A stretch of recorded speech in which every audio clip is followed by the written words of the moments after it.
नमस्कार, मी प्रियांका पाटील। आपण पाहत आहात राष्ट्रीय लोकराज्य न्यूज, निर्भीड बातम्यांचे व्यासपीठ। आज आपण दिवसभरामध्ये घडणाऱ्या घडामोडींवर नजर टाकूया। चला पाहुणं, आपल्याला जायचंय। पण कुठे जायचंय? टाकळी ढोकेश्वरच्या हॉटेल वैष्णवी मध्ये जायचंय। म्हणतात तिथे खूप छान जेवण मिळतं। चला तर मग जाऊया। पारनेर तालुक्यातील टाकळी ढोकेश्वर येथील सुप्रसिद्ध हॉटेल म्हणजे वैष्णवी हॉटेल। या हॉटेलची चवच लई न्यारी। पाहुणं, एकदा या, हॉटेलची चवच लई न्यारी।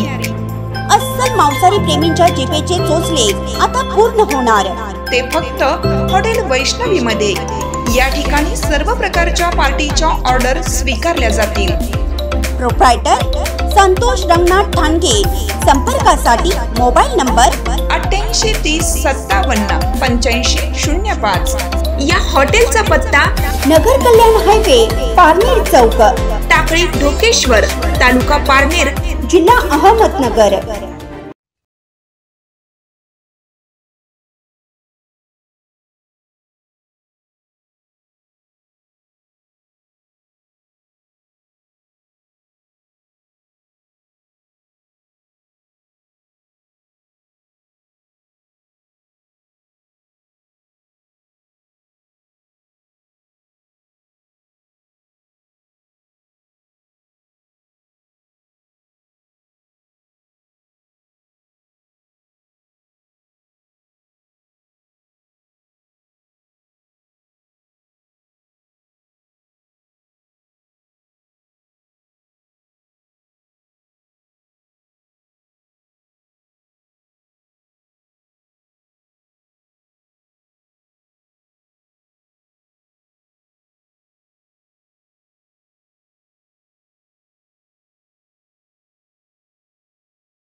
शांत बसायचं नाही, नाहीतर मग आले कालचे दिवस तसेच आणि कुणी यायचं आणि टिकली वाजून जायचं. ज्याला हाऊस होते अभंग साहेब तेच झालं आधी, तुमच्या आधी. ज्याचं नाव मतदारसंघात नाही, ज्याचं गाव मतदार यादीत नाही, फक्त पैसा आहे, त्यांनी यायचं आणि इकडं आमदार व्हायचं आणि हाऊस भागवायची. हे लोकसभेला तेच चाललंय. आता तरी आपण जागे व्हा आणि जे तुमचं हक्काचं आहे त्याच्यासाठी आता काही मागायचं नाही आपल्याला. पण निवडणूक झाल्यानंतर एक एक क्षण त्या ठिकाणी तुमच्यासाठी पूर्ण संघटना खर्च करील याची ग्वाही मी आपल्याला या निमित्ताने देतो. आणि आपला फार वेळ न घेता खरं तर तुमच्या ऋणातून मुक्त होण्यासाठीच आपल्याला हे करायचं आहे. म्हणजे एवढे वर्ष आपण खपलो, आपण काही मंत्रीपद मागितलं नाही, काका काही नाही मागितलं, पण शेवगावला आता अभंग साहेबांनी आबांनी सांगितलं, जसं मला विधानसभेत पाठवलं त्यावेळेस मधमेश्वर बांधारा करायचा, कोर्टाची इमारत करायची, ताजनापूर उपसा जलसिंचन योजना करायची, भेंड्याचं 220 केव्ही सबस्टेशन करायचं आणि मुळा उजवा कालव्याचं नूतनीकरण करायचं. असे 5 काम आम्ही ठरवून दिले होते. आणि ते आज कुणी जाऊन पहा, भेंड्याला 220 केव्ही सबस्टेशन झालं. नेवाशाच्या पुलाकडून उजवीकडं डावीकडं पाहिलं तर आपलं प्रतिबिंब त्या पाण्यात दिसतं, म्हणजे मधमेश्वर बांधारा झाला. कोर्टाची इमारत आपल्याला दिसते, त्या ठिकाणी मुळा उजवा कालव्याचं नूतनीकरण आपल्याला झालेलं दिसतं. ताजनापूरचा पहिला टप्पा सुद्धा आपण केलेला आहे. शब्बीर काझी, अशोकराव उदगे आज नाही इथं, दिलीप भाऊ, परंतु ब्रिटिशकालीन तलावामध्ये आपण ते पाणी सोडलं होतं. अशा पद्धतीचा 1 नंबरचा टप्पा पूर्ण झाला. दुसऱ्या टप्प्यासाठी सुद्धा पाणी उपलब्ध आहे. अशा पद्धतीचा अधिवेशनातून आपण पदमसिंग पाटलांकडून हाऊसमध्ये मान्यता घेतली आणि अजितदादांनी 425 कोटी रुपये त्या योजनेसाठी सुद्धा मंजूर केले. आता यांचे हातपुडी धरले. एजन्सी गेली गोसी खुर्दला निघून, सापडगावच्या माथ्यावरती पाणी आलं आणि पाऊस नसताना कोरड्या बंधाऱ्यात पाणी सोडा असं म्हणत असताना सुद्धा आपल्याला आंदोलन करावं लागतं. म्हणजे आपल्या हक्काचं धरण, हक्काचं ताजनापूर लिफ्ट आणि हक्काचं आपलं सगळे बंधारे असताना त्या ठिकाणी फक्त इच्छाशक्ती जर असेल तर हे सगळं सहज शक्य होईल. आणि मराठवाड्याचं प्रवेशद्वार म्हणून आपल्या तालुक्याची ओळख आहे. आणि मी तुम्हाला खात्री देतो की भगवान बाबा आमचं तीर्थक्षेत्र ब विकास हे चंद्रशेखर घुले पाटलांनी आमदारकीच्या काळात केलं. आपल्या भेंड्याचं नागेबाबा मंदिर हे सुद्धा ब वर्ग त्या काळामध्ये झालं. आणि मग असं राहिलेले सर्व तीर्थक्षेत्र हे 100% आपण त्या ठिकाणी कुणी क वर्गात असेल, कुणी ब वर्गात असेल, ते अ वर्गात आणू. अशा पद्धतीचं धोरण आजच्या या कार्यक्रमाच्या निमित्ताने घुले पाटील, त्याचबरोबर आपल्या सर्वांचे ज्येष्ठ नेते माजी आमदार आदरणीय अभंग साहेब, आदरणीय ॲडव्होकेट देसाई आबा आणि ज्ञानेश्वर कारखान्याचे त्यांचे सर्व संचालक मंडळ, कार्यक्रमाला उपस्थित असलेले माननीय काकासाहेब नरवडे पाटील, माननीय दिलीपरावजी लांडे पाटील, माननीय अरुणराव लांडे पाटील, माननीय संजय कुमार फडके, त्याचबरोबर माननीय संजय कुमार कोळगे, माननीय पंडित काका भोसले, या ठिकाणी उपस्थित असलेले आदरणीय गजभिवांना, पाथर्डी तालुक्यातले आपले सहकारी माननीय बाळासाहेबजी ताठे, त्याचबरोबर माननीय दराडे साहेब. या अभिष्ट चिंतन सोहळ्यामध्ये मला चांगलं आरोग्य जर लाभायचं असेल तर आपला तालुक्यातला माणूस पुन्हा एकदा विधानसभेची पायरी चढला पाहिजे. हा जर संकल्प आपण केला तर मी आपल्याला शाश्वती देतो की इथं शेवगावला सकाळ संध्याकाळ नळाला 2 टाइम पाणी येईल. काही काळजी करू नका, कारण ऐकावं तर नवलच झालं. आता म्हणजे 10 वर्षानंतर आज आपल्याला वाटलं की आपलं उत्पन्न डबल होईल. आपल्याला सांगितलं यापूर्वी शेतीत का आपलं उत्पन्न निघत नव्हतं आणि म्हणून आपल्याला सांगितलं की आपल्याला निवडून दिलं तर आपलं उत्पन्न डबल होईल. उत्पन्न तर डबल झालंच नाही, परंतु 5 वर्ष गेले, 10 वर्ष गेले, नळाचं पाणी गेलं, पाटाचं पाणी गेलं, विजेचे दिवे गेले, सगळीकडे अंधाराचं वातावरण झालं आणि जे काही उभा केलं होतं त्याची सगळी तोडमोड झाली आणि जिथं जिथं बंधारे बांधण्यात आले होते त्याला गेट राहिले नाही, तिथं जलसंधारणाचे कामं झाले नाही. आणि म्हणून आपल्याला येणारी विधानसभेची निवडणूक ही आपल्या पुढच्या पिढीची निवडणूक आहे. या भावनेने आपल्याला या निवडणुकीकडे बघावं लागेल. कारण जर आपण आता शांत बसलो तर इतर तालुके पुढे चाललेले आहेत. इतर ठिकाणी विमान उतरवायची सोय चालली, नाईट लँडिंग करायची सोय चालली आणि इथं शेवगावला होतं ते एसटी स्टँड सुद्धा पाडून टाकलं. शेवगावची एसटी स्टँड कुठं आहे त्याची पाटी सुद्धा राहिलेली नाही. आणि आपलं जायकवाडी धरणाच्या निर्मितीसाठी जी शेत जमीन 700 रुपये एकरनी घेतली त्याच्यामध्ये हा नॅशनल प्रोजेक्ट उभा राहिला आणि हे पाणी शेवगावला आज 3-3 आठवडे, महिना पाणी मिळत नाही. आणि शेवगाव तालुक्याचं राजाभाऊ पाणी हे बोधेगाव, बालम टाकळी ओलांडून त्या ठिकाणी गेवराईच्या आमदारांनी गेवराई नगरपालिकेला पाणी नेलं आणि करे टाकळीला जे आपलं पंप हाऊस आहे तिथं पाटी लावली की आमच्या परवानगीशिवाय कोणीही इथं पाय टाकायचं नाही. म्हणजे तालुका आपलं, पाणी आपलं, धरण आपलं आणि आपणच आपल्या जमिनीवर पाय टाकायचं नाही असं गेवराईचे आमदार आपल्या तालुक्यात येऊन पाटी लावतात आणि आपले लोकप्रतिनिधी मात्र एक शब्दही उच्चारत नाही. मी तुम्हाला खात्री देतो की तुम्ही जर आमदार झाले तर शेवगावला 2 टाइम पाणी काढण्याची जबाबदारी ही आज आपण आपल्या या कार्यक्रमाच्या निमित्ताने 100% घेऊ. पाट पाण्याचा विषय आहे. इथं डॉक्टर लांडे आहेत, सगळ्यांना माहित आहे की कोपरे धरणाची निर्मिती करायची म्हणून मुळा धरणाच्या उजव्या कालव्याचं पाणी हे ढोरजळगाव, गरडवाडी आणि या परिसराला आपल्याला देता येत नव्हतं. कारण ते क्षेत्र कोपऱ्याच्या लाभ क्षेत्रामध्ये होतं. म्हणजे धरणही होऊ द्यायचं नाही आणि मुळ्याचंही पाणी त्या भागात मिळू द्यायचं नाही. त्यावेळेस आपण कोपऱ्याच्या लाभ क्षेत्राचा परिसरामध्ये 6 ते 7 बंधारे मंजूर करून घेतले. कोपऱ्याचा वॉटर अकाउंट त्याच्यासाठी वापरला आणि हा जो मुळा धरणाच्या याच्यामध्ये तो डिनोटिफाय केला तो एरिया आणि म्हणून ढोरजळगाव सगळ्या परिसराला आज आपल्याला टेलचा भाग असला तरी मुळा धरणाचं पाणी त्या ठिकाणी उपलब्ध करून देता येतं. म्हणजे करायचं काहीच नाही, परंतु जे काही निर्माण केलं होतं ते सुद्धा उद्ध्वस्त करायचं काम चालू आहे. आणि म्हणून आपल्याला हातावर हाताची घडी घालून आणि तोंडावरती जर बोट ठेवून चुप्पी धरली तर 10 वर्ष तर गेलेच, पण अजून 5 वर्षांनी तालुका नामशेष झाल्याशिवाय राहणार नाही. आणि म्हणून सगळ्यांना अतिशय जागरूकपणे माझा वाढदिवस, माझं आरोग्य सोडा, मला काय जे व्हायचं ते माझ्या नशिबाने होईल, पण तालुक्याचा जर विकास करायचा असेल तर तुम्हाला सर्वांना इथं एक एक माणूस हा हिऱ्यासारखा आहे.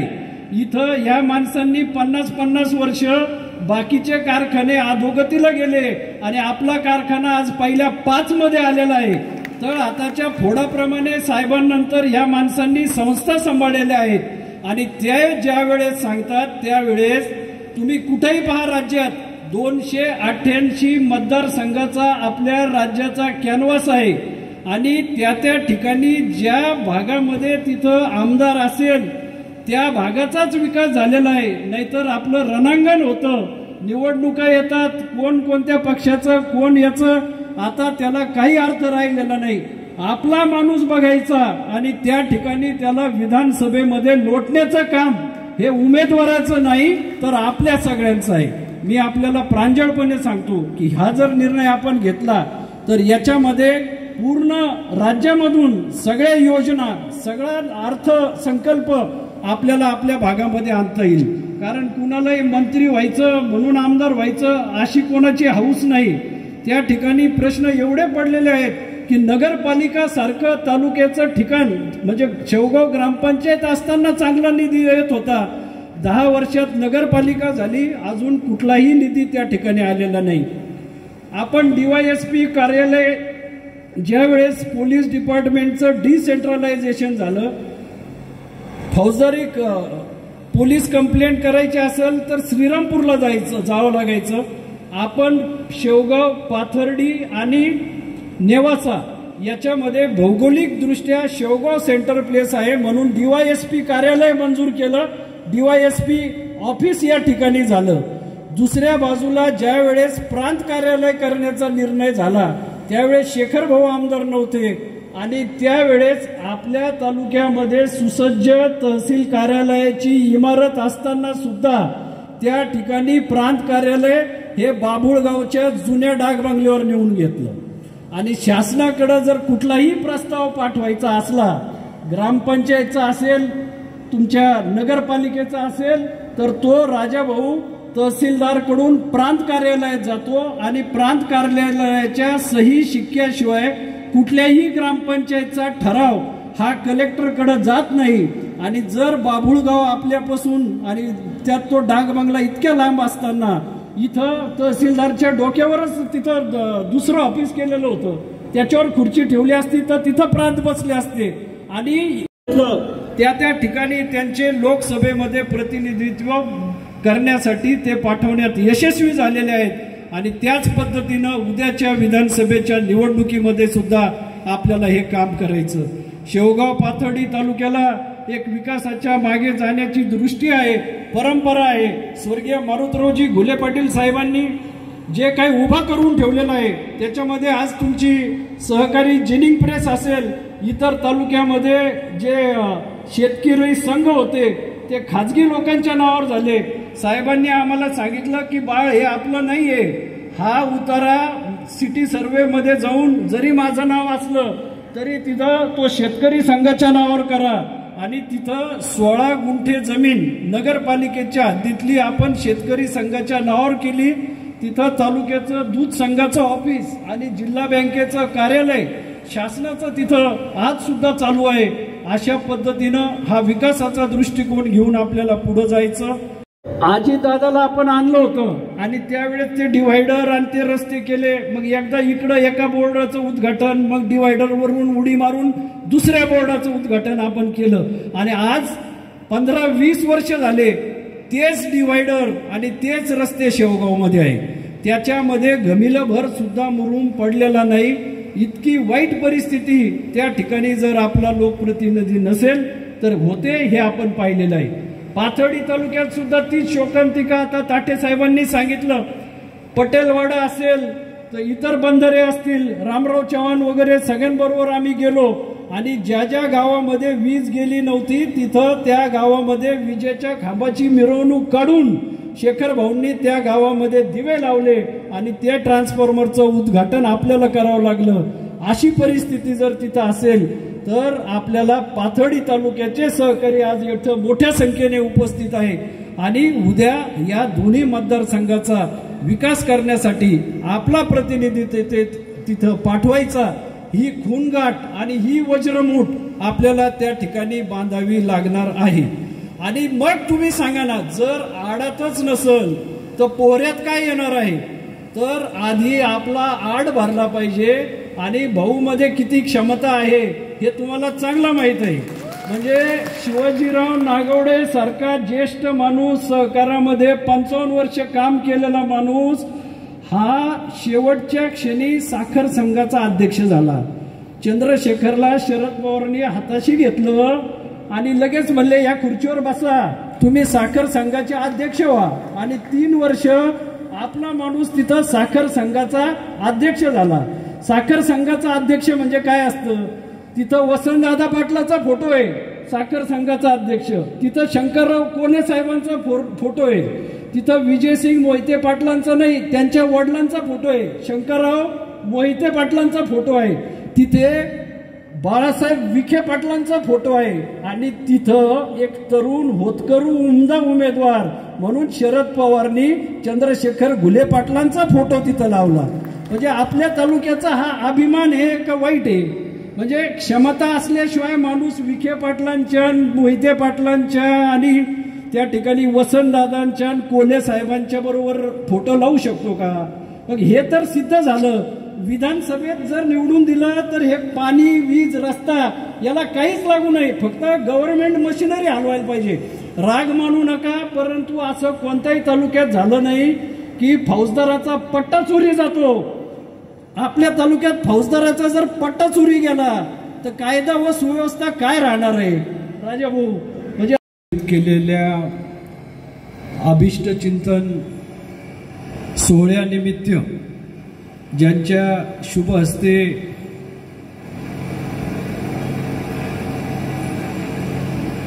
अभिष्ट चिंतन करण्यात आले ते आपल्या सर्वांचे आदरस्थान तारकेश्वर गडाचे महाराज आदरणीय आदिनाथजी शास्त्री महाराज,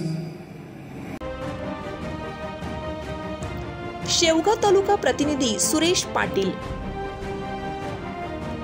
ताज्या बातम्यांसाठी आणि अपडेट्ससाठी राष्ट्रीय लोकराज्य न्यूज चॅनलला सबस्क्राईब करा, तसेच लाईक आणि शेअरही करा.